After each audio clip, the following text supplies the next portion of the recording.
จันทร์ถึงวันศุกร์ 16:10 น.ถึง 17:00 น.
สวัสดีค่ะคุณผู้ฟังค่ะยินดีต้อนรับคุณผู้ฟังทุกท่านนะคะเข้าสู่ในช่วงเวลาของรายการวิทยุจราจรเพื่อชุมชนโดยตำรวจภูธรภาค 5ค่ะ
ค่ะคุณผู้ฟังค่ะวันนี้นะคะนอกจากเราจะ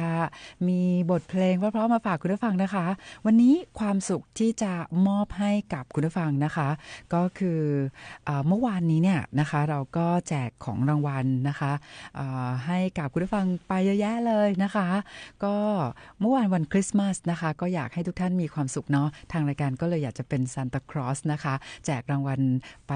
หลายรางวัลเลยนะคะแล้วก็ในวันนี้วันศุกร์เราก็จะมีความสุขให้กับคุณผู้ฟังด้วยเพราะว่าเมื่อวานนี้เนี่ยคุณผู้ฟังก็ให้คำแนะนำมานะว่าเนี่ยอยากจะฟังเพลงลูกทุ่งบ้างล่ะเพลงไทยบ้างนะคะเพราะว่าผู้จัดเปิดเพลงสากลเยอะไปหน่อยนะคะดังนั้นวันนี้ค่ะความสุขแรกเลยที่จะให้กับคุณผู้ฟังนะคะคุณผู้ฟังอยากฟังเพลงอะไรนะคะคุณผู้ฟังโทรเข้ามาได้เลยค่ะ053-276-793นะคะหรือว่าคุณผู้ฟังที่ฟังรายการของเราผ่านเพจสวทเชียงใหม่ PRD นะคะก็พิมพ์ชื่อเพลงที่อยากฟังเข้ามาได้เลยนะคะก็เดี๋ยวเราความสุขแรกที่มอบให้กับคุณผู้ฟังเลยก็คือเปิดเพลงที่คุณผู้ฟังอยากฟังค่ะนะคะก็อยากให้ทุกท่านมีความสุขนะคะคุณผู้ฟังคะแล้วก็นอกจากนั้นนะเราก็ยังคงมีความสุขมอบให้กับคุณผู้ฟังอย่างต่อเนื่องนะคะก็มาดูในเรื่องของการพยากรณ์อากาศจากศูนย์อุตุนิยมวิทยาภาคเหนือกันนะคะซึ่งได้พยากรณ์อากาศนะคะประจำวันศุกร์ที่26ธันวาคม2568ตั้งแต่เวลาเที่ยงวันนะคะไปจนถึงเที่ยงวันของวันพรุ่งนี้นะคะซึ่งได้บอกว่าลักษณะอากาศทั่วไปเนี่ยภาคเหนือมีอากาศเย็นถึงหนาวกับมีหมอกในตอนเช้าอุณหภูมิจะลดลง 1-3 องศาเซลเซียสโอ้โหคุณผู้ฟังค่ะพรุ่งนี้นะคะอุณหภูมิจะลดลงอีกนะก็เพราะว่าบริเวณความกดอากาศสูงหรือมวลอากาศเย็นกำลังค่อนข้างแรงอีกระลอกหนึ่งจากประเทศจีนค่ะได้แผ่ลงมาปกคลุมประเทศไทยตอนบนนะคะดังนั้นพรุ่งนี้อุณหภูมิจะลดลงอีก 1-3 องศาเซลเซียสดังนั้นนะคะก็ให้คุณผู้ฟังพี่น้องประชาชนนะคะดูแลรักษาสุขภาพด้วยนะคะเนื่องจากสภาพอากาศที่หนาวเย็นลงนะคะโดยเช้าวันนี้เนี่ยอุณหภูมิที่จังหวัดเชียงใหม่นะคะอุณหภูมิต่ำสุดอยู่ที่17องศาเซลเซียสนะคะสูงสุดอยู่ที่31องศาเซลเซียสค่ะแต่ถ้าเกิดว่าเรามาดูใน8จังหวัดภาคเหนือตอนบนนะคะจังหวัดที่มีอุณหภูมิต่ำสุดนะคะมีอยู่3จังหวัดก็คือเชียงรายพะเยาแล้วก็จังหวัดน่านค่ะอุณหภูมิต่ำสุดอยู่ที่15องศาเซลเซียสนะคะแต่ว่าที่เชียงใหม่ลำปางลำพูนเนี่ยต่ำสุดอยู่ที่17องศาเซลเซียสค่ะแต่ถ้าว่าเป็นที่แพร่กับแม่ฮ่องสอนอุณหภูมิต่ำสุดอยู่ที่16องศาเซลเซียสนะคะแต่ในส่วนของยอดดอยอากาศหนาวถึงหนาวจัดแล้วก็มีน้ำค้างแข็งบางแห่งนะคะอุณหภูมิต่ำสุดอยู่ที่3-10องศาเซลเซียสค่ะคุณผู้ฟังคะก็อากาศหนาวเย็นแบบนี้อุณหภูมิจะลดลง 1-3 องศาเซลเซียสนะคะก็ดังนั้นวันนี้ความสุขที่เราจะมอบให้กับคุณผู้ฟังก็คือจะแจกผ้าห่มให้กับคุณผู้ฟังค่ะดังนั้นเดี๋ยวติดตามรายการกันต่อไปนะคะเพราะว่าวันนี้เนี่ยนะคะท่านพลตำรวจตรีสุทธิพงษ์เป็กทองนะคะท่านรองผู้บัญชาการตำรวจภูธรภาค 5นะคะท่านบอกว่าขอฝากผ้าห่มมาแจกให้กับคุณผู้ฟังวันนี้นะ10รางวัลเลยโอ้โหนะคะดังนั้นเดี๋ยววันนี้คุณผู้ฟังติดตามรายการเราต่อไปนะว่าจะให้คุณผู้ฟังได้ร่วมกิจกรรมยังไงดีนะคะแล้วก็จะแจกผ้าห่มให้กับคุณผู้ฟังนะคะตามที่ท่านพลตำรวจตรีสุทธิพงษ์เป็กทองท่านรองผู้บัญชาการตำรวจภูธรภาค 5ฝากมาแจกให้กับคุณผู้ฟัง10รางวัลค่ะนะคะก็ยังคงเป็นความสุขที่อยากจะมอบให้กับคุณผู้ฟังอย่างต่อเนื่องนะคะตอนนี้คุณผู้ฟังอยากฟังเพลงอะไรนะคะก็แจ้งเข้ามาได้เลยนะคะชื่อเพลงที่คุณผู้ฟังอยากฟังเราก็จะเปิดเพลงที่คุณผู้ฟังอยากฟังนะคะคุณผู้ฟังอยากฟังเพลงอะไรโทรศัพท์เข้ามาได้เลย053-276-793นะคะหรือว่าอยากจะฟังเพลงอะไรนะคะคุณผู้ฟังที่รับฟังรายการผ่านเพจสวทเชียงใหม่ PRD ก็พิมพ์ชื่อเพลงเข้ามาได้นะคะอยากให้คุณผู้ฟังมีความสุขมากๆนะคะก็ อยากจะเปิดเพลงที่คุณผู้ฟังอยากฟังค่ะเพราะว่าที่ผ่านมาเนี่ยผู้จัดเปิดเพลงตามใจผู้จัดมากไปเนาะวันนี้ก็จะเปิดเพลงตามใจคุณผู้ฟังนะคะคุณผู้ฟังอยากฟังเพลงอะไรโทรศัพท์เข้ามาบอกชื่อเพลงได้เลยค่ะแต่ว่าตอนนี้นะคะก็มีอีกหนึ่งความสุขมาเล่าให้กับคุณผู้ฟังฟังด้วยนะคะก็เพราะว่าวันนี้เนี่ยนะคะ26ธันวาคม2568นะคะเวลา 10 นาฬิกาค่ะท่านพลตำรวจเอกกิตติรัตน์พันเพชรผู้บัญชาการตำรวจแห่งชาตินะคะก็ได้เป็นประธานในการประชุมเตรียมความพร้อมการดำเนินการในช่วงเทศกาลปีใหม่ปี2569ที่กำลังจะมาถึงอีกไม่กี่วันนี้แล้วนะคะซึ่งวันนี้เนี่ยนะคะท่านผู้บัญชาการตำรวจแห่งชาติก็ได้มีการประชุมแล้วก็สั่งการให้หน่วยต่างๆถือปฏิบัติตามมาตรการป้องกันปราบปรามอาชญากรรมการรักษาความสงบเรียบร้อยการบังคับใช้กฎหมายและอำนวยความสะดวกด้านการจราจรนะคะแล้วก็ได้มีการกำชับเพิ่มเติมอีก3มาตรการค่ะก็ได้แก่นะคะในด้านของการรักษาความปลอดภัยแล้วก็ความสงบเรียบร้อยนะคะท่านผู้บัญชาการตำรวจแห่งชาติเนี่ยได้กำชับให้ทุกหน่วยเนี่ยมีการยกระดับมาตรการรักษาความปลอดภัยในพื้นที่สาธารณะนะคะก็คือมีการตั้งจุดตรวจจุดสกัดเครือข่ายใยแมงมุมครอบคลุมทุกพื้นที่นะคะแล้วก็มีการจัดชุดปฏิบัติการเคลื่อนที่เร็วชุดปฏิบัติการพิเศษออกปฏิบัติหน้าที่โดยเฉพาะพื้นที่เสี่ยงนะคะพื้นที่ประชาชนจำนวนมากนะคะก็ต้องมีการออกตรวจตรานะคะตั้งจุดตรวจจุดสกัดนะคะแล้วก็มีชุดปฏิบัติการออกปฏิบัติหน้าที่นะคะแล้วก็นอกจากนั้นแล้วเนี่ยนะคะก็ต้องเน้นย้ำในเรื่องของการตรวจตราเข้มงวดทั้งทางบกทางน้ำแล้วก็ทางอากาศนะคะโดยเฉพาะพื้นที่ท่าอากาศยานสถานีขนส่งสถานที่สำคัญต่างๆค่ะแล้วก็จัดกำลังพลชุดปฏิบัติการเฉพาะกิจในพื้นที่ความขัดแย้งสูงด้วยนะคะพื้นที่ประทะแนวชายแดนให้ครอบคลุมรองรับสถานการณ์การจัดกำลังนะคะการจัดกำลังลาดตระเวนนะคะเพิ่มความเข้มนะคะในการปฏิบัติรวมทั้งดูแลบ้านเรือนประชาชนให้เข้าร่วมโครงการฝากบ้านกับตำรวจอย่างเต็มที่นะคะดังนั้นก็ตอนนี้นะคะคุณผู้ฟังพี่น้องประชาชนที่อยากจะฝากบ้านไว้กับตำรวจนะคะซึ่งก็เป็นโครงการฝากบ้านไว้กับตำรวจนะคะที่เราเปิดรับฝากบ้านเนี่ยตั้งแต่วันที่22ธันวาคม2568นะคะยาวไปจนถึงวันที่5มกราคม2569นะคะก็ทุกท่านนะคะที่จะอาจจะเอาไปท่องเที่ยวต่างจังหวัดนะคะเดินทางกลับภูมิลำเนาไม่มีใครอยู่บ้านนะคะก็สามารถเข้าร่วมโครงการฝากบ้านไว้กับตำรวจได้เลยนะคะซึ่งก็จะรับฝากนะคะวิธีการก็ทำได้ง่ายๆนะคะด้วยการเข้าไปในแอปพลิเคชันนะคะ OBS ค่ะนะคะก็คุณผู้ฟังพี่น้องประชาชนนะคะเข้าไปดาวน์โหลดตัวแอปพลิเคชันที่ชื่อว่า OBS นะคะตัว O แล้วก็ B Boy S ก็สั่นนะคะ OBS ซึ่งเมื่อเราเข้าไปดาวน์โหลดนะคะผ่านPlay Store App Store นะคะก็ไปเจอคำว่าฝากบ้าน 4.0 นะคะเข้าไปเซิร์ช OBS ฝากบ้าน 4.0 ก็ลงทะเบียนนะคะพอลงทะเบียนเนี่ยนะคะก็จะสามารถนะคะคลิกเลือกวันได้เลยว่าจะฝากบ้านไว้กับตำรวจนะคะซึ่งบ้านคุณผู้ฟังพี่น้องประชาชนเนี่ยอยู่พื้นที่สถานีตำรวจไหนนะคะก็คลิกเลือกสถานีตำรวจได้เลยแล้วก็สามารถที่จะลงทะเบียนนะคะ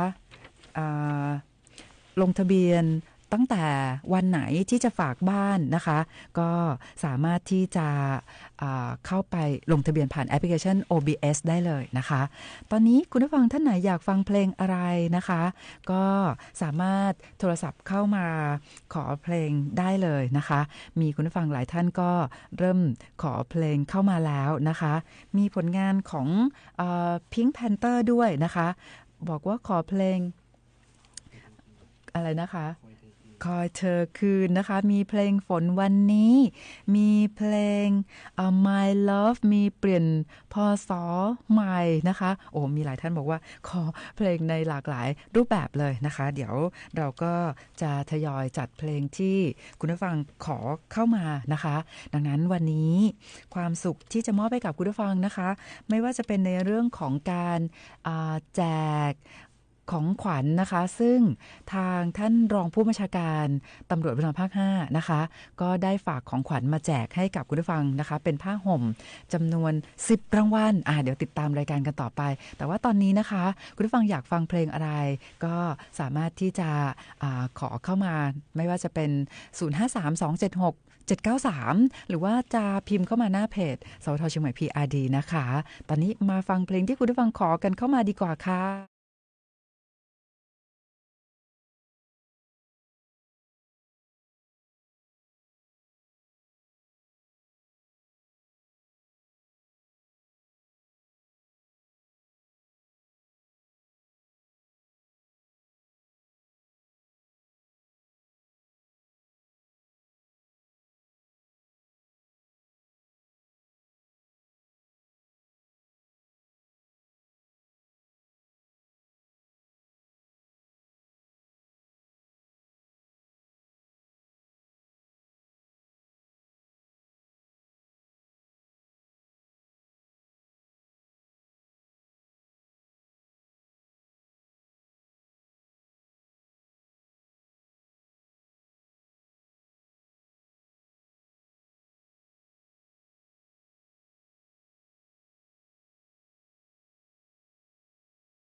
ความสุขที่เราจะมอบให้กับคุณผู้ฟังนะคะก็เป็นเพลงที่คุณผู้ฟังนะคะอยากฟังแล้วก็ขอเข้ามาเนาะก็เพลงแรกนะคะคอยเธอคืนมาของ Pink Panther เปิดให้คุณผู้ฟังแล้วนะแต่ว่าตอนนี้มีคุณผู้ฟังขอเพลงนะคะของคุณสุรพลสมบัติเจริญมาด้วยมาฟังกันต่อเลยดีกว่าค่ะว่าคุณผู้ฟังนะคะอยากฟังเพลงอะไรวันนี้เราเปิดให้หมดเลย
ค่ะคุณผู้ฟังคะก็เป็นอีกหนึ่งเพลงที่คุณผู้ฟังขอเข้ามานะคะ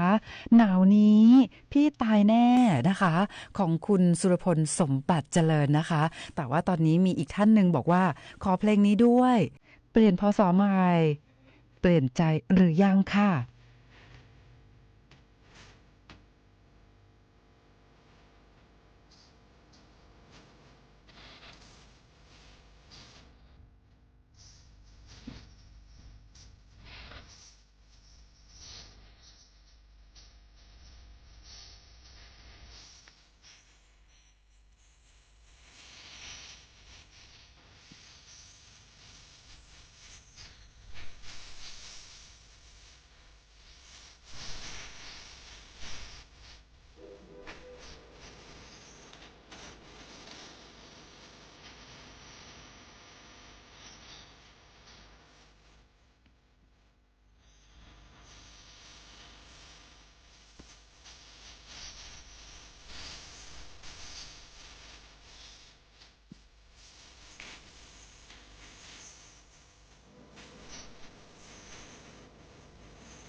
ค่ะคุณผู้ฟังคะก็อีกหนึ่งเพลงนะคะเปลี่ยนพศใหม่เปลี่ยนใจหรือยังนะคะเพลงที่คุณผู้ฟังขอเข้ามาแล้วคุณผู้ฟังก็บอกว่าขอเพลงนี้ด้วยนะคะบอกว่าเพลงนี้เนี่ยโอ้โฮกำลังได้รับความนิยมมากเลยนะคะมาต่อกันกับเพลงที่คุณผู้ฟังขอเข้ามา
แล้วก็ช่วงนี้นะคะเราจะเปิดสายให้กับคุณผู้ฟังนะคะหลังไมค์เพราะว่าคุณผู้ฟังที่อยากฟังเพลงที่คุณผู้ฟังขอเราก็จะเปิดให้คุณผู้ฟังนะคะแต่ตอนนี้จะเปิดสายให้กับคุณผู้ฟังนะคะตั้งแต่เวลานี้จนถึงเวลา 16:50 นาทีนะคะสำหรับคุณผู้ฟังที่อยากได้ผ้าห่ม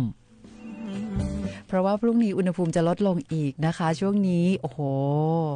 นะคะนอกจากจะพรุ่งนี้เป็นวันหยุดเสาร์อาทิตย์นะคะแล้วก็อุณหภูมิจะลดลงด้วยนะคะก็อยากให้คุณผู้ฟังนะคะได้สร้างความอบอุ่นให้กับร่างกายตอนนี้เราจะเปิดสายให้กับคุณผู้ฟังนะคะ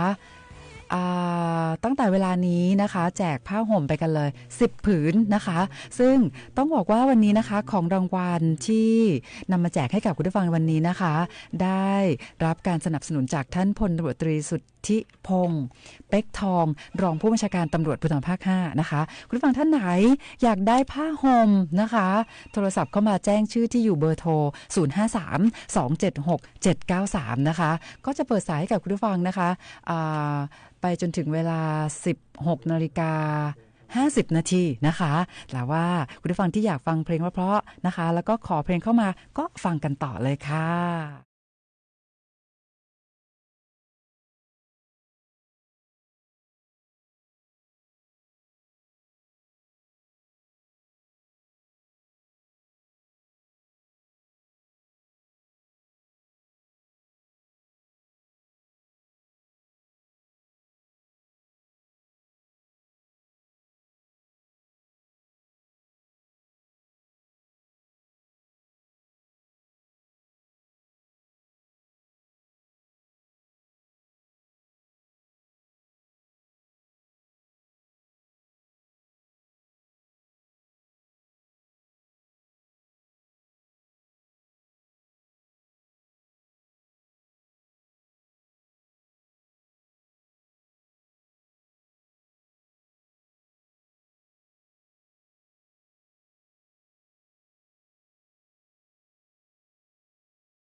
ค่ะคุณผู้ฟังค่ะเพลงที่คุณผู้ฟังขอมานะคะเราก็ทยอยเปิดให้ตอนนี้เลยแล้วก็มีอีกหนึ่งเพลงที่คุณผู้ฟังขอเข้ามาค่ะฟังกันต่อเลย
ค่ะคุณผู้ฟังค่ะก็เป็นอีกหนึ่งเพลงที่คุณผู้ฟังขอเข้ามานะคะ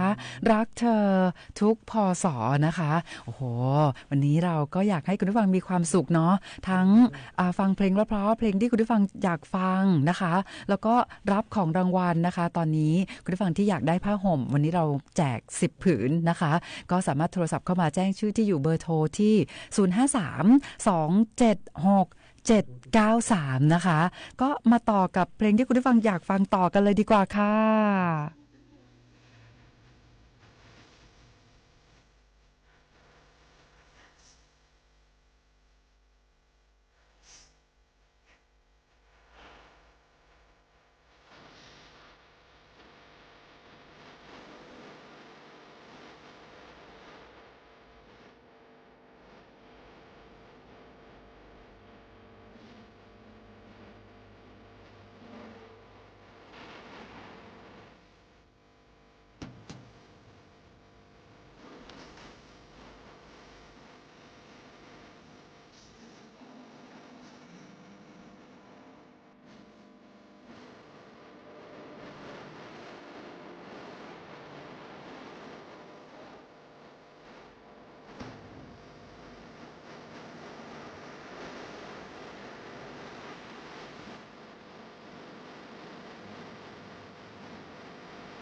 ค่ะคุณผู้ฟังค่ะรักฉันนั้นเพื่อเธอ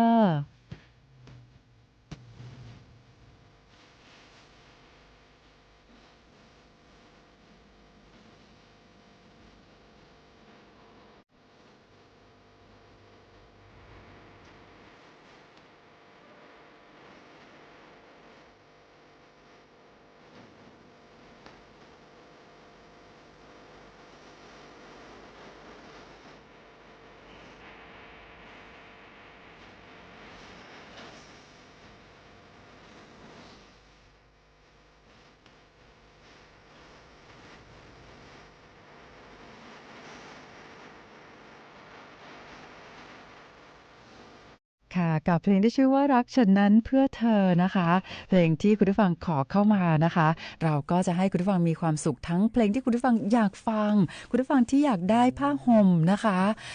อยากได้ของรางวัลส่งตรงถึงบ้านก็โทรศัพท์เข้ามานะคะตอนนี้มาต่อกันกับเพลงที่คุณผู้ฟังขอเข้ามาค่ะ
ค่ะคุณผู้ฟังค่ะเพลงที่ชื่อว่าสุขกันเธอเราค่ะ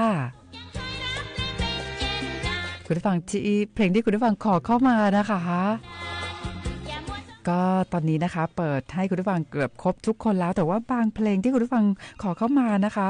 ไม่เจอเพลงที่ชื่อว่าฝนวันนี้หาไม่เจอค่ะขออภัยด้วยนะคะคุณผู้ฟังคะตอนนี้คุณผู้ฟังนะคะที่โทรศัพท์เข้ามานะคะที่0532767793นะคะก็ต้องบอกว่าตอนนี้จำนวนผ้าห่มที่แจกครบทั้ง10รางวัลแล้วค่ะก็เตรียมรับผ้าห่มนะคะสำหรับคุณผู้ฟัง10ท่านนะคะเดี๋ยวเราก็จะแจ้งชื่อว่ามีท่านไหนบ้างนะคะแล้วก็เดี๋ยวอีกสักครู่หนึ่งนะคะเราจะไปสัมภาษณ์ท่านพันตำรวจโทศักดาโชติพัฒนโภคินกันนะคะตอนนี้ทักทายคุณผู้ฟังนะคะที่รับฟังรายการผ่านเพจสวทเชียงใหม่ PRD นะคะมีคุณพัชราพรคุณพี่ดวงรัตน์คุณม่านฟ้าคุณสิริพรคุณวารินคุณสิริพันธ์คุณปรีชาคุณสิรินันท์คุณฤทธิ์นะคะคุณฤทธิ์บอกว่ามาเที่ยวที่อุทยานราชพฤกษ์คุณไพโรจน์บอกว่าเหมืองจี้เนี่ยโอ้โหอากาศเย็นทั้งวันเลยคุณสุรินทร์บอกว่าที่นครศรีธรรมราชเนี่ยฝนโปรยทั้งวันโอ้โหคุณสุรินทร์ขาต้องบอกว่าฝนที่ตกอยู่ทางโน้นเนี่ยหนาวถึงคนทางนี้นะคะเพราะว่าฝนที่ตกอยู่ที่นครศรีธรรมราชเนี่ยเชียงใหม่หนาวเลยค่ะแล้วก็คุณพรสวรรค์นะคะคุณธัญญาบอกว่าอากาศเปลี่ยนแปลงนะคะคุณสุทัศน์บอกว่ามาเที่ยวที่อีสานนะคะแล้วก็มีคุณพัชรพรด้วยนะคะขอเพลงก็ทยอยเปิดเพลงให้คุณผู้ฟังครบแล้วนะคะตอนนี้รายชื่อ10ท่านนะคะที่โทรศัพท์เข้ามาแล้วก็ได้รับรางวัลเป็นผ้าห่มนะคะก็มีคุณแม็กค่ะคุณสุทัศน์คุณจุธามาศใช่ไหมคะคุณนัชชารีคุณประนอมคุณสมศรีคุณสุนันท์คุณฤทธิ์คุณไพโรจน์และก็คุณบัวลอยนะคะก็ครบแล้วนะคะ10รางวัลนะคะก็ขอแสดงความยินดีด้วยนะคะอยากให้ทุกท่านมีความสุขมากๆค่ะแต่ว่าตอนนี้นะคะก็จะไปสัมภาษณ์ท่านพันตำรวจโทศักดาโชติพัฒนโภคินสวัสดีค่ะสวัสดีครับสวัสดีพี่ต้อมสวัสดีคุณฟังครับค่ะท่านรองศักดาข่าววันนี้วันศุกร์วันแห่งความสุขด้วยนะคะเป็นอย่างไรกันบ้างคะทั้งในเรื่องของสภาพการจราจรการจัดกิจกรรมในช่วงของวันหยุดนี้ค่ะก็สภาพการจราจรวันศุกร์สุดสัปดาห์นี้นะครับปริมาณรถยังเยอะในหลายเส้นทางนะครับไม่ว่าจะเป็นเชียงใหม่ภูคำลินคำนะครับยังมีรถเชื่อมต่อในถนนห้วยแก้วก็ยังพอสมควรในนิมมานนะครับก็ยังมีรถต่อเนื่องแยกขวงสิงครับขวงสิงณเวลานี้ ก็ยังมีรถมากในฝั่งขาเข้าเมื่อกี้ท้ายแถวยันแยกกองกำลังผ่าเมืองตอนนี้ยุบมาบ้างแล้วแต่ยังชะลอตัวนะครับด้านหน้าราชภัฏเชียงใหม่เคลื่อนได้ต่อเนื่องนะครับยังไม่ได้มีปัญหาอะไรมากนะครับแยกฟ้าห้ามรวมโชคเชื่อมต่อตอนนี้อยู่ในฝั่งรวมโชคฝั่งขาออกฝั่งขาเข้าไม่มีแล้วนะครับที่บริเวณฟ้าห้ามแยกสารเด็กเชื่อมต่อแม่คาวในถนนเชียงใหม่ดอยสะเก็ดครับจุดนี้เป็นรถในฝั่งขาออกนะครับที่ไปทางแม่คาวแล้วก็อีกจุดหนึ่งที่ยังเยอะอยู่ก็คือฝั่งที่มาจากหนองประทีปมาสารเด็กนะครับยังมีรถที่ใช้เส้นทางอยู่เช่นเดียวกับจุดบริเวณทางลอดอันนี้ไม่รู้มีอะไรนะครับเดี๋ยวผมจะต้องตรวจสอบอีกครั้งหนึ่งก็แจ้งเป็นข้อมูลให้กับพี่น้องประชาชนนะครับว่าตรงกลางระหว่างแยกสารเด็กไปทางแยกหนองประทีปเนี่ยมีชะลอตัวค่อนข้างยาวเลยนะครับไม่แน่ใจว่ามีอุบัติเหตุหรือเปล่าเพราะว่าค่อนข้างยาวเดี๋ยวจะให้กำลังเจ้าหน้าที่กำลังตรวจสอบดูนะครับว่ามีอุบัติเหตุในฝั่งขาออกเมืองหรือเปล่านะครับท้ายแถวค่อนข้างยาวจากหนองประทีปเนี่ยมาเกือบจะถึงศาลเด็กเลยนะครับเพราะฉะนั้นแล้วท่านที่ใช้ในจุดดังกล่าวเพิ่มความระมัดระวังนิดนึงนะครับเจ้าหน้าที่เดี๋ยวผมจะสั่งการให้ตรวจสอบแก้ไขนะครับในหนองประทีปเข้ามาถนนเจริญเมืองเคลื่อนได้หมดจากวัฒนธรรมเจริญเมืองไม่มีปัญหามหิดลยิ่งไม่มีปัญหานะครับรถเคลื่อนได้หมดเลยเพราะว่าสถานศึกษาก็เกือบจะปิดหมดละนะครับจะเหลือแค่ยุพราชวัฒโนที่จะเริ่มปิดในวันที่31นะครับแยกสนามบินช่วงเย็นวันนี้ท้ายแถวในฝั่งขาเข้าเชียงใหม่ฮอดอย่างค่อนข้างยาวนะครับแยกวงแหวนไม่มีปัญหาในคูเมืองครับถนนบุญเรืองฤทธิ์มีชะลอตัวที่ตรงประตูสวนดอกนะครับส่วนด้านในถนนอารักษ์มาเชื่อมต่อถนนบำรุงบุรีหน้าสวนสาธารณะหนองบุกหาดตอนนี้ก็ยังเคลื่อนตัวได้ต่อเนื่องนะครับหน้าโรงพยาบาลสวนดอกยังเคลื่อนตัวได้ต่อเนื่องในถนนสิริมังคลาจารย์จากสิริมังคลาจารย์ไฟฟ้าธานีด้านในเคลื่อนได้ต่อเนื่องขอบคุณนะครับในบางจุดที่ท่านให้ความร่วมมือไม่จอดกีดขวางไม่จอดฝ่าฝืนนะครับแยกนิมมานก็มีรถพอสมควรแต่ก็ยังบริหารจัดการได้ต้นพยอมหมดหรือยังฝั่งขาเข้าก็ยังไม่หมดนะครับอันนี้คือภาพรวมที่แจ้งให้กับคุณผู้ฟังได้รับทราบนะครับเชียงใหม่ภูคำลินคำควงสิงห์รวมโชคในฝั่งขาออกนะครับแล้วก็ศาลเด็กรวมถึงจุดสำคัญเลยก็คือทางลอดจากศาลเด็กปาทางแยกหนองประทีปตรงนี้ยังค่อนข้างยาวอยู่ในฝั่งขาออกเมืองเดี๋ยวผมสั่งการให้ตรวจสอบเมื่อกี้พิมพ์ไลน์ไปแล้วนะครับให้เจ้าหน้าที่เข้าตรวจสอบแก้ไขเพราะฉะนั้นท่านที่ผ่านจุดดังกล่าวก็อาจจะต้องลดชะลอตัวเพิ่มความระมัดระวังในการใช้เส้นทางนะครับผมต่อเรื่องของกิจกรรมเมืองนิดนึงนะครับคืนนี้26 27เนี่ยบริเวณสะพานนวรัตน์นะครับยังคงจะมีการปิดกั้นการจราจรเพื่อประดับตกแต่งไฟอะไรต่างๆที่ตอนนี้เขาก็ทำมาสักระยะหนึ่งแล้วนะครับคืนนี้จะปิดตั้งแต่3 ทุ่มครึ่งนะครับพรุ่งนี้ก็เหมือนกัน2 คืน26 27จะปิด3 ทุ่มครึ่งนะครับแล้วก็เชื่อมต่อเอาเรื่องนี้ให้จบนะครับคือบริเวณขวงประตูท่าแพเนี่ยจะจัดงานส่งท้ายปีเก่าต้อนรับปีใหม่นี่ตั้งแต่วันที่28 ถึง 31นะครับแต่ที่สะพานนวรัตน์จะเริ่มงาน29 ถึง 31แต่คืนวันที่28เนี่ยคืนวันอาทิตย์นะครับตั้งแต่ช่วงเย็นไปเลยเนี่ยเขาก็จะมีการทดลองไฟทดลองระบบอะไรทุกอย่างก็อาจจะมีการปิดกั้นเพื่อรีเซ็ตแต่ผมก็จะแจ้งประชาสัมพันธ์ข้อมูลให้กับพี่น้องประชาชนได้รับทราบอยู่แล้วเป็นระยะนะครับอันนี้คือการจราจรเรื่องของการจัดงานปีเทศกาลปีใหม่2569ในถนนท่าแพตั้งแต่สะพานนวรัตน์จนถึงขวงประตูท่าแพนะครับอีก 2-3 จุดที่มีจัดเหมือนกันก็คือเมย่านะครับก็คือบริเวณแยกลินคำนะครับที่สวนอบจ.นะครับแล้วก็ที่เซ็นทรัลเฟสซึ่งสวนอบจ.กับเซ็นทรัลเฟสเนี่ยเป็นพื้นที่ภายในอยู่แล้วนะครับก็ไม่ได้มีกระทบปัญหาอะไรแล้วก็บริเวณทางออกต่างๆก็มีเจ้าหน้าที่ตำรวจจราจรเจ้าหน้าที่รปภ.ของบริษัทของห้างเซ็นทรัลเฟสนะครับเขาก็ดูแลแล้วก็อำนวยความสะดวกแล้วนะครับมาถึงกิจกรรมวันพรุ่งนี้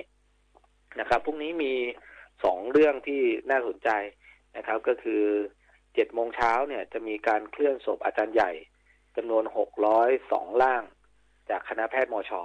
นะครับไปที่วัดสวนดอกเพื่อสถานเพลิงศพนะครับ7 โมงเช้าใช้ถนนสุเทพในฝั่งขาขึ้นผ่านแยกสิริมังคลาจารย์แล้วก็เลี้ยวซ้ายเข้าวัดสวนดอกนะครับ602 ร่างเนี่ยก็คาดว่าจะมีผู้ที่เป็นญาติของอาจารย์ใหญ่เนี่ย มาร่วมในพิธีพระราชทานเพลิงศพก็คาดว่าน่าจะหลายพันคนนะครับเพราะฉะนั้นแล้วจุดเนี้ยตั้งแต่เช้าไปจนถึงเย็นอาจจะมีชะลอตัวบ้างนะครับแต่ได้จัดเจ้าหน้าที่อำนวยความสะดวกแล้วอีกส่วนหนึ่งก็คือวันพรุ่งนี้เป็นวันสมัครรับเลือกตั้งสสเป็นวันแรกนะครับที่อาคารยิมเนเซียม2สนามกีฬา700 ปีนะครับก็เขาจริงๆเขารับสมัครกันตั้งแต่27 28 29 30นะครับแต่พรุ่งนี้ก็คาดว่าคนจะมาเยอะนะครับแล้วก็กองเชียร์ผู้สนับสนุนก็จะมาเพราะฉะนั้นแล้วจุดดังกล่าวก็คือแยก700 ปีแยกข้างศาลแยกหนองฮ้อจุดใกล้เคียงถนนคันคลองคือเชื่อมต่อพื้นที่แม่ริมก็จะมีรถปริมาณมากเช่นเดียวกันก็จัดเจ้าหน้าที่ไว้เพื่ออำนวยความสะดวกให้แล้วนะครับอันนี้คือภาพรวมทั้งหมดเรื่องเย็นนี้จราจรแล้วก็เรื่องของกิจกรรมเมืองกิจกรรมวันพรุ่งนี้แล้วก็การปิดสะพานนวรัตน์นะครับยังไงแล้วฝากติดตามเพจของตำรวจจราจรเชียงใหม่ TFCM ด้วยนะครับท่านจะได้รับทราบข้อมูลข่าวสารต่างๆวันนี้ผมก็โพสต์เรื่องของปีใหม่ไปหลายเรื่องละนะครับเรื่องการเดินทางเรื่องของ3ข้อแนะนำในการใช้เส้นทางอย่างปลอดภัยเดี๋ยวจะมีเรื่องของเมาแล้วขับจะมีเรื่องของ10ข้อหาหลักจะมีเรื่องของเส้นทางเลี่ยงจุดปิดกั้นการจัดกิจกรรมเคาน์ดาวน์ก็จะส่งต่อให้กับพี่น้องประชาชนไปเรื่อยๆจนถึงช่วงใกล้วันส่งท้ายปีเก่าต้อนรับปีใหม่แล้วก็หากท่านติดขัดในการเดินทางครับท่านเดินทางเข้ามาเชียงใหม่ท่านโทรมาที่0532355595ท่านในเขตเมืองนะครับหรือโทร191ก็มีเจ้าหน้าที่ตำรวจทุกโรงพักแหละที่พร้อมจะอำนวยความสะดวกแล้วก็ดูแลพี่น้องประชาชนครับพี่ต้อมครับค่ะวันนี้นะคะต้องขอบคุณมากๆเลยนะคะพันตำรวจโทศักดาโชติพัฒนาโพคินขอบคุณมากค่ะขอบคุณครับสวัสดีพี่ต้อมสวัสดีคุณฟังครับค่ะคุณผู้ฟังคะก็มาถึงช่วงสุดท้ายของรายการนะคะวันนี้คุณผู้ฟังชอบไหมคะที่เราเปิดเพลงในหลากหลายรูปแบบนะคะก็เป็นเพลงที่คุณผู้ฟังนะคะขอเข้ามาทั้งหมดเลยนะคะแล้วก็คุณผู้ฟังคะช่วงท้ายนี้นะคะอย่าลืมนะคะเราเปิดโครงการฝากบ้านไว้กับตำรวจนะคะคุณผู้ฟังสามารถที่จะฝากบ้านนะคะผ่านแอปพลิเคชันที่ชื่อว่า OBS หรือว่าสามารถที่จะไปฝากบ้านนะคะไปที่สถานีตำรวจใกล้บ้านท่านได้เลยนะคะแล้วก็เพลงสุดท้ายที่คุณผู้ฟังขอเข้ามาค่ะค่ะคุณผู้ฟังคะในช่วงวันหยุดเสาร์อาทิตย์นี้นะคะอยากให้ทุกท่านเดินทางด้วยความปลอดภัยค่ะหากท่านมีเรื่องขอความช่วยเหลือนะคะโทรแจ้ง191ได้ตลอดเวลา24ชั่วโมงนะคะแล้วก็ช่องทางของการแจ้งเบาะแสอาชญากรรมนะคะอย่าลืมนะคะ Line @police5 ค่ะวันนี้หมดเวลาของรายการแล้วขอบคุณท่านพลตรี สุทธิพงษ์ เป็กทองนะคะวันนี้ท่านมอบผ้าห่มให้กับคุณผู้ฟัง10 รางวัลนะคะพบกันใหม่วันจันทร์นะคะสำหรับนี้ลาไปก่อนนะคะ